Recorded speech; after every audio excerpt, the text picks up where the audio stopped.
Hello and welcome back to the Blue Eye Guy Gaming News Show. Today I'm going to talk about new news. To start off with, I've been playing backwards again. Call of Duty Ghosts. I completed the career in 2 days, which is a bit of a downfall. Black Ops 2 took me about 3 days, but depends on how long you play it. I only had about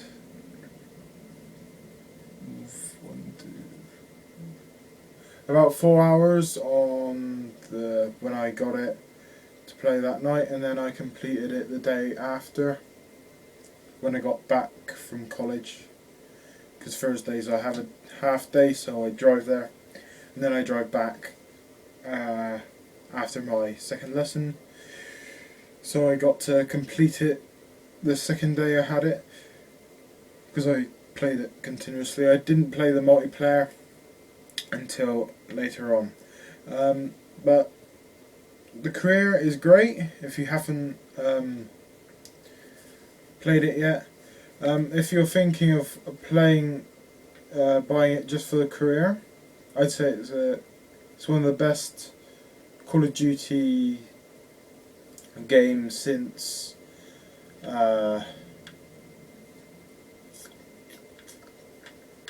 which one? Call of Duty 3, because Call of Duty 3 was a bit jumpy from different characters, like the different regiments, but it wasn't too bad. You knew the story, like from the British side, American side, the British and French are a bit together, and the Polish and Canadians, which I liked of World War II Call of Duty. But this Call of Duty Ghosts is basically it's all based around these two brothers, which I think I said in the last video about Call of Duty Ghosts that I was going to play the shit out of it. I haven't really played. All I've played really is the career. But yeah, so if you are thinking about getting the game because of the single player, there's someone who I know is playing it, and that is Rivian from the Oxcast. If you go onto Rivian's channel, he's been putting up Call of Duty Ghosts story. As far as I know, yeah. There's only one mission that I did find. It wasn't really hard. It's just hard to figure out because it depends on your saving. I started the mission, and then I wasn't really listening to what the characters were saying. So once they stopped talking, I didn't know what I was supposed to do, because you dropped out of a plane because the plane crashes. Spoiler. It's not a really big spoiler, but you drop into the forest or jungle, whatever it is, and there's enemies around, and you've got to get back to your the rest of your group. That's what you've got to do, but you're on your own. All you've got is a heartbeat sensor on your arm and a pistol with knife. And then you go, it's suppressed, so you're alright if you start shooting people, but you don't really want to shoot too many. The first time I played that mission, I died. Then I came back alive, and I actually listened to what they were saying. It's a bit cut off from where you spawn, but oh well. I then killed this guy one of the enemy guys on his own. He's looking away from you, and he's on his own. So I stabbed him, and nicked his weapon, and I found out that all of the bad guys have suppressed weapons, which is a bit stupid in a forest, but oh well. So I just went around using a heartbeat sensor with a knife. Then when I saw them, I'd bring out my rifle and start killing them. If there was multiple people, like you have certain groups around, some of them are on their own, just patrolling, while there's another one just up the road or path, but he doesn't really notice you because of AI. But yeah, you have to make it to the the plane crash site where there's loads of them around, and I just killed all of them, and then you just go through it, and then you get up, regroup with your squad. Later on, I think after that mission, I can't remember which order it is, but there is a mission where you have the water. I find that mission the best mission because if you've got Xbox One, then it'll be in really high definition with a high definition TV. You will see the graphics great. If you've got on PC, you'll be able to have it in 1080p, I assume, at 1080p screen. It'll be great. Yeah, so it's like water, there's sharks around.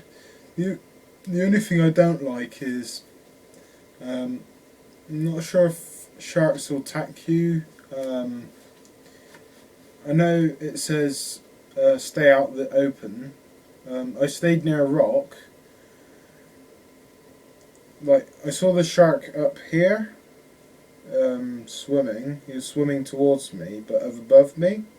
And I was down here on the screen. I was near a rock. I stayed near a rock, and then all of a sudden, blimmin' jump scare. The blimmin' shark must have come down and seen me because I was moving too fast, and he bit my arm. It scared the hell out of me. So you got to be careful of that being too fast. Like if you're with Riley on one of the early missions where you control Riley, you're in grass and you've got to go very slow while there's enemies around you. I've played it. I'm playing it again now on regular because I started playing regular, the career, and then I went downgraded it to recruit because I didn't know the mission, how to get through it. But then I just kept getting killed all the time by the bullets. But now I know where I'm supposed to go. I'm used to obviously going around and I know where to go, so I won't get shot as much. But now over to career. It's a difficult one to say, the career, because you start off with no coins at all, like points to use. You don't have any player points to use, so you can't upgrade anything, obviously. You play a game and you have to do certain challenges. You have to do challenges, kill the top or second player on the leaderboard in that game to get a point, which I'm not very good at. Well, you don't really know who you're gonna kill, do you?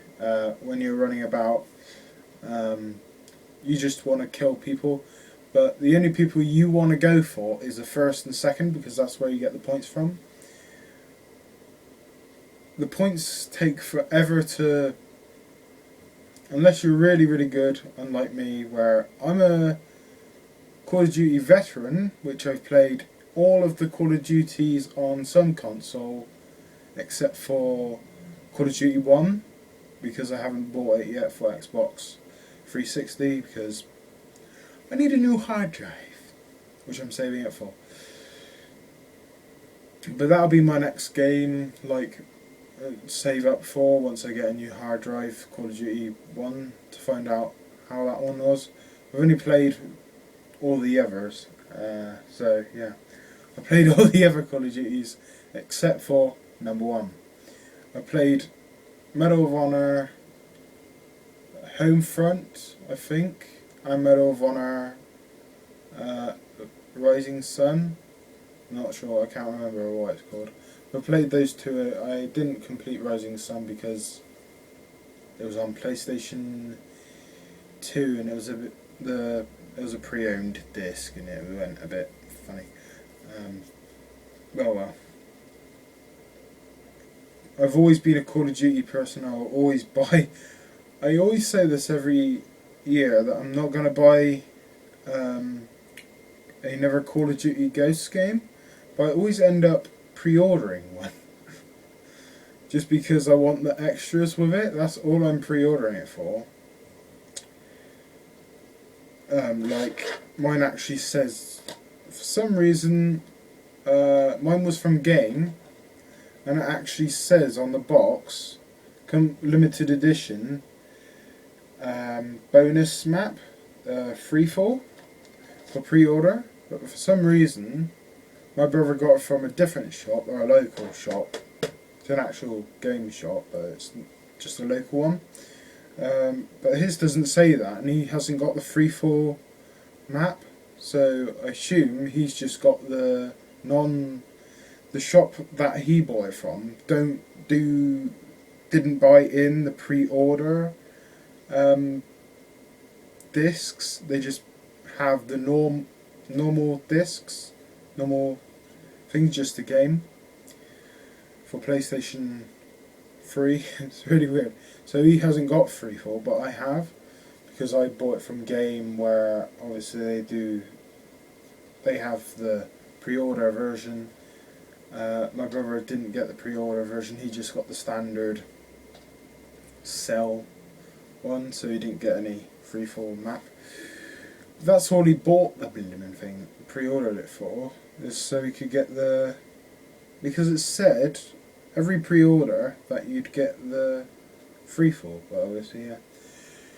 Next is Forza 5 is 1080p because Turn 10 could rely on Xbox One's cloud during development.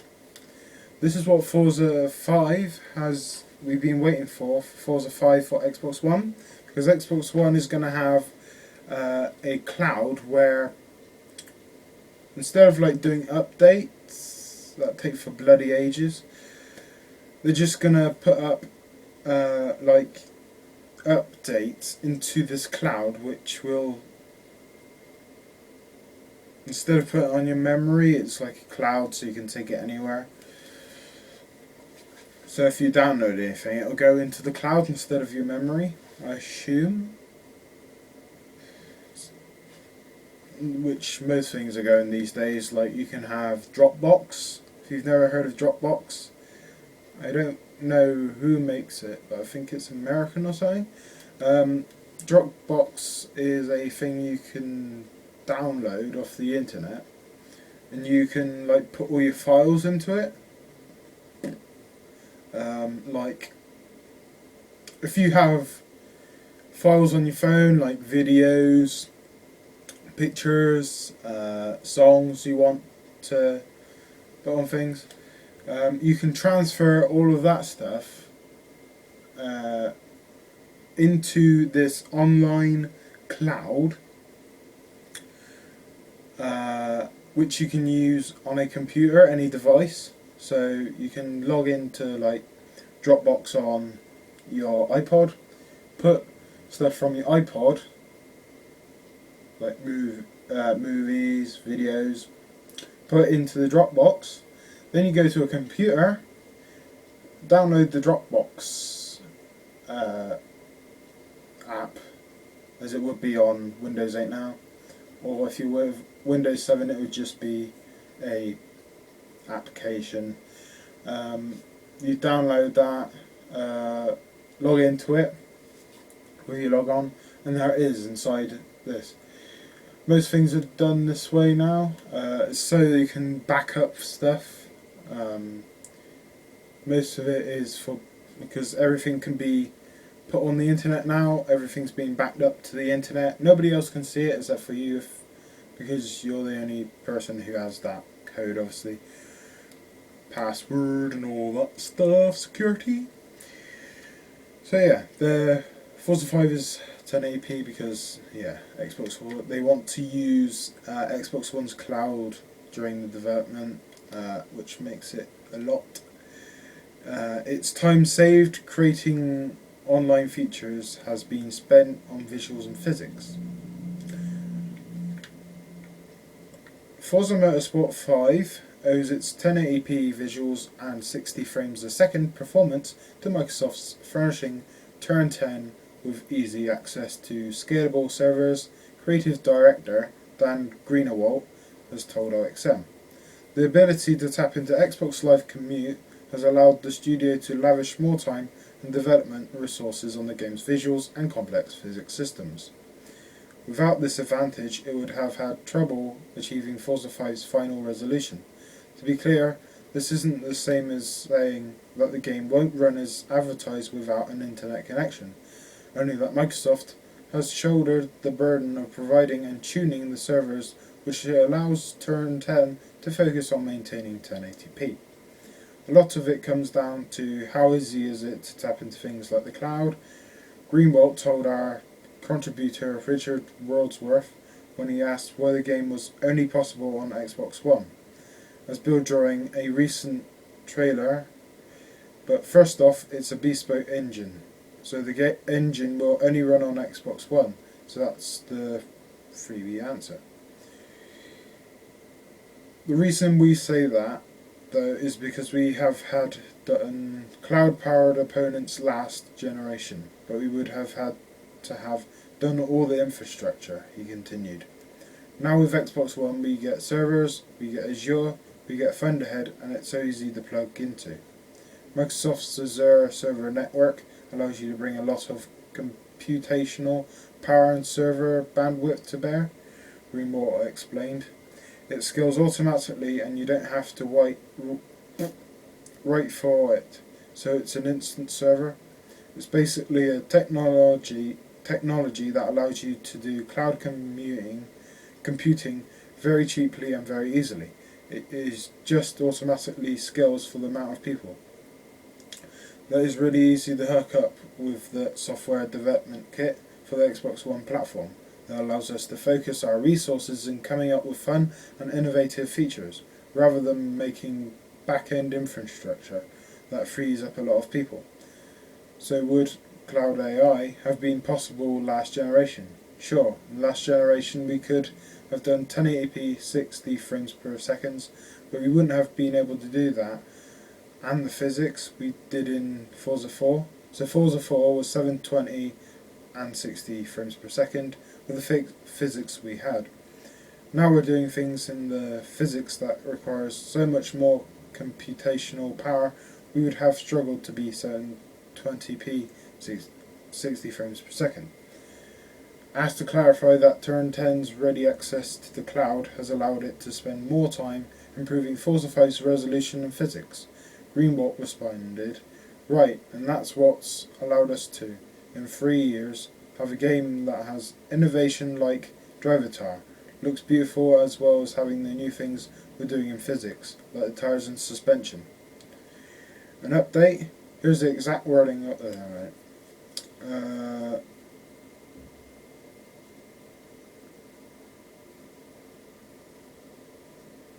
Yeah. So they're saying they need it, obviously, because there's enough power.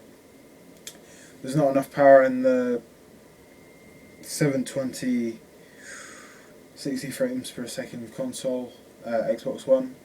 Xbox 360, there's not enough power, so they wouldn't be able to do it. That's why they need that. For 1080p. I don't really understand any of that. Oh well. Microsoft shuts down latest Xbox One DRM rumors. console works exactly like the Xbox 360. So DRM is not happening. Problems with Call of Duty Ghosts offline play related to pre-release code, says Penelo. Happy Monday. Right, there was a controversy to get the old. Alright. Microsoft's product planning director Albert Panello has sailed into NeoGAF to shoot down a rumour that Call of Duty Ghosts on Xbox One can't be played offline, as reported by Twitter user Moonlight Swami. Moonlight Swami is among the lucky recipients of a pre-release Xbox One console. Which comes to me, another story they've put up. Some people have already got the Xbox One console because it's been released early for some reason. They've given out some. Yeah. So, retailer Target has accidentally delivered a number of the machines ahead of schedule. QInfo blowout: Microsoft has now temporarily banned all the consoles in question from Xbox Live till near the official release date, in order to uphold confidentiality agreements and put the finishing touches to certain games and services. So Target, you're in trouble. For releasing the... How have they got the console early? Moonlight Swami has claimed, however, that he's unable to play Call of Duty Ghosts at all, even following the downloading of the console's all but mandatory Day 1 update. Clarification: it appears the file he downloaded isn't in fact the Day 1 update required to enable many of the console's features. This has caused a large number of internet pundits to assert that Xbox One is in fact always online machine, despite Microsoft's declaration that it had retired that particular policy in June. Penelo is now looking into the details but has already denied claims of re-implemented DRM on GAF. We still have 2 more weeks before launch. The console is in a pre-release state. He wrote. We are doing regular updates. I personally took one a few minutes before he posted. His build is now old. This is why we are saying we didn't want people on early. It's not done yet. This behaviour is only because we are in pre-release. When we launch, console will work exactly as you expect today on 360, he continued. For sure, this has nothing to do with requiring a connection. There is no DRM removal in the Day 1 update because none of the consoles were ever built with that stuff in it. This also has nothing to do with COD. The Day 1 update just brings the SW up to date with the latest versions versus what's on the box. There is no 24 chicken, that's for sure. Penelo has already posited that Xbox One's original online policies are unlikely to return, as regards content you're buying today. The DRM was necessary in order to protect game copyright while offering certain digital sharing features, he explained in August. Those features have now, of course, been dropped. I don't see that ever happening with content you're buying today, either on disc and digitally, Panelo observed. All of that DRM stuff was in place because there was no physical security on the disc itself, so all the licensing was done digitally. When you build that type of model, then you need to make sure people can't install games on a bunch of machines, then unplug them. That would have made us an awesome pirating machine, and that can't happen for obvious reasons. When we went back to disk security, those DRM policies weren't necessary, so no reason to turn it on later. So, obviously, the security on the discs wasn't exactly thingy, so they would be pirated. So yeah, now we know the bloody truth. First wave of Xbox One apps unveiled. 4OD again, Xbox Music again, Le Film again, and more to come for launch by spring 2014. And we're 24 minutes. All right. Plus Xbox Fitness, Xbox Video, i.e. Internet Explorer, Skype, Skype for Xbox One. We've already seen Skype being used where you can be playing a game, and then on the right, they've done a demonstration. On the right, you have Skype, so you can be talking to someone using the Kinect. That's why they've got Skype, because Kinect. SkyDrive and upload.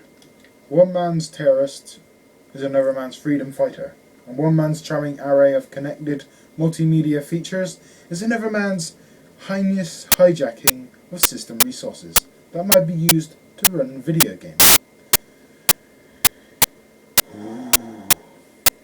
This is the first list of confirmed third-party Xbox One apps, all due in the UK between 22nd November and spring 2014. This list is just the first wave of partners coming to Xbox One. Notes of release. We will continue to announce more partners coming to the platform, and just like we did for Xbox 360, we will launch new entertainment apps every month. In addition to the entertainment apps coming from partners, Xbox One will feature Xbox Fitness, Xbox Video, Xbox Music, Internet Explorer, Skype, SkyDrive, and Upload in every launch market. If you're the kind who hawks and spits out the mention of ancillary functionality, you might be interested in our roundup of Xbox One apps that are shock. Actually, so these are those things. 3D, Amazon, Love Film, Amazon is Love Film. Blinkbox, already got that. Crackle, got that. Demand 5, already got that. Eurosport, got that. Machinima, got that. Muzu TV, have I got that? Yeah. Netflix, yes. If you've bought Now TV, yes. TED, no, that's American. Twitch, yes. Uyaki TV, no, we haven't got that. Update, here are details of what apps you can expect in our regions courtesy of VG. Yeah. So Australia is Crackle, Machinima, Muzu TV, Network 10's 10 Play, Quick Flicks, SBS On Demand, TED, Twitch. Austria, Eurosport, Machinima, Muzu TV, TED, Twitch. Brazil, Crackle, Machinima, Moo, Netflix. Saravia Player, Sky Online, Sport TV, TED, Telecine, Twitch, Vivo Play. Canada, Cinema Now, Crackle, Machinima, Muzu TV, Netflix, Rogers Anyplay TV, Sportsnet, TED, the NFL on Xbox One, Twitch. France, 6play, Canal Plus, Canal Sat, France 2345, LA TV, The Orange, Machinima, Muzu TV, MyTF1, MyTF1 VOD, SFR TV, TED, Twitch, Germany, Amazon Love Film, Eurosport, Machinima, Muzu TV, TED, Twitch, Watchever, Zatu, Ireland, Eurosport, Machinima, Muzu TV, Netflix, TED, Twitch, Italy, Eurosport, Machinima, Muzu TV, Premium Play, TED, Twitch, Mexico, Claro Video, Crackle, Machinima, Netflix, TED, Televisa, the NFL on Xbox One, TV Azteca, Twitch, Vio, New Zealand, Machinima, Muzu TV, Quickflix, TED, Twitch, Spain, Eurosport, got Gold Television, Machinima, Muzu TV, RTVE, TED, Twitch, Wuaki TV, Zatu, United States, Amazon Instant Video, Crackle, CWTV, ESPN, Fox Now, FX Now, HBO Go, coming soon, Hulu Plus, Machinima, Muzu TV, Netflix, Redbox Instant by Verizon, Target Ticket, TED, the NFL on Xbox One, Twitch, Univision Deportes, Verizon Fios TV, and Voodoo. Yeah, so there's not going to be a Sky Go player at the moment, or a BBC player, but BBC player was the last one that bloody come out. So yeah, there's no YouTube either. They usually come out later. Obviously they haven't, that's what I was waiting for, was YouTube and BBC iPlayer. Those are the most wanted ones. PlayStation got the ITV player for some reason where nobody watches ITV unless you're an old person. Which most PlayStation players aren't actually old people, so... Oh well.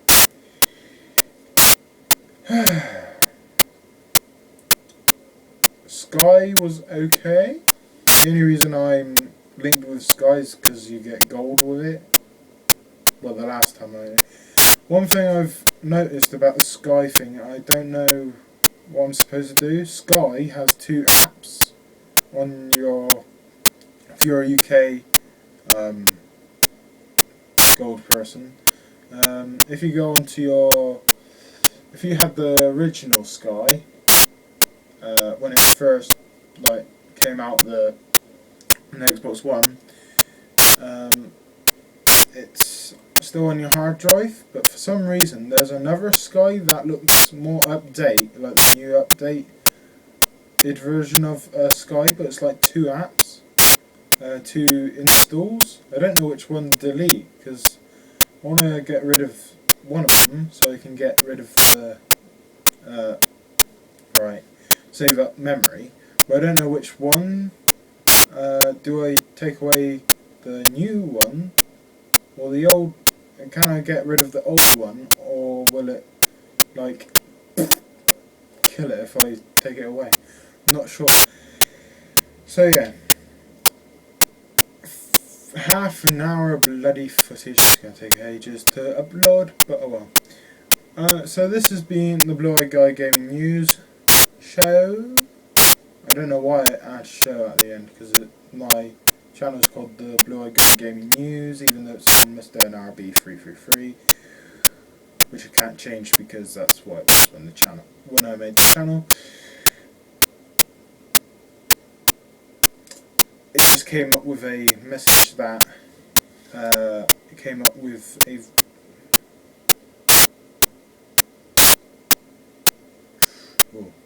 Right, sorry for that. So yeah, see you next time. Bye!